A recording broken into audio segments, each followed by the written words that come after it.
Ganta రాజీనామాను speaker ఆమోదించారు. Steel plant ప్రైవేటీకరణకు వ్యతిరేకంగా గతంలో రాజీనామా చేశారు. మరోవైపు పార్టీ మారిన ఎమ్మెల్యేలకు స్పీకర్ నోటీసులు ఇచ్చారు. వారంలో సమాధానం చెప్పాలని ఆదేశించారు. లేదంటే అనర్హత వేటు వేస్తామని హెచ్చరించారు.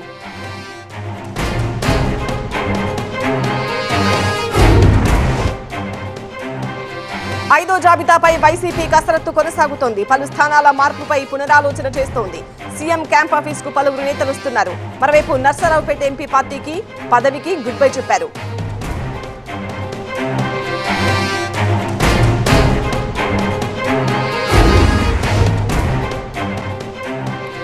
జగదీష్ రెడ్డి జైలుకు వెళ్లడం ఖాయమన్నారు కోమటిరెడ్డి. వచ్చే నెల నుంచి 200 యూనిట్ల ఉచిత విద్యుత్ ఇస్తామన్నారు.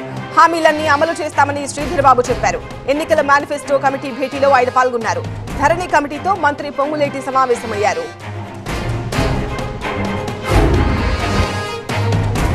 చంద్రబాబు చరిత్రంతా మోసాలే అన్నారు జగన్. ఆయనకు స్టార్ క్యాంపెయినర్లు ఎక్కువ అన్నారు. లబ్ధిదారులే తన ప్రచారకులని చెప్పారు సీఎం. ఉరవకొండలో జరిగిన సభకు జగన్ హాజరయ్యారు. వైఎస్ఆర్ ఆసరా నిధులను విడుదల చేశారు.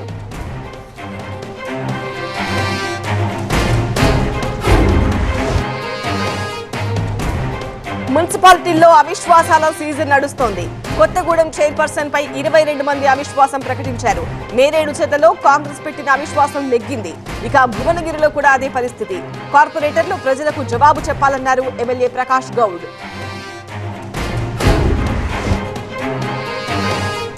అసోంలో జోడో యాత్రపై ఆంక్షలు పెట్టారు. అడ్డుపెట్టిన బ్యారికేడ్లను కాంగ్రెస్ క్యాడర్ తొలగించింది. దీంతో కాంగ్రెస్ కార్యకర్తలపై పోలీసులు లాఠీచార్జ్ చేశారు. రాహుల్ పై కేసు పెట్టాలని సీఎం ఆదేశించారు. విద్యార్థులను కలవకుండా ఆంక్షలు పెట్టారని రాహుల్ ఆరోపించారు.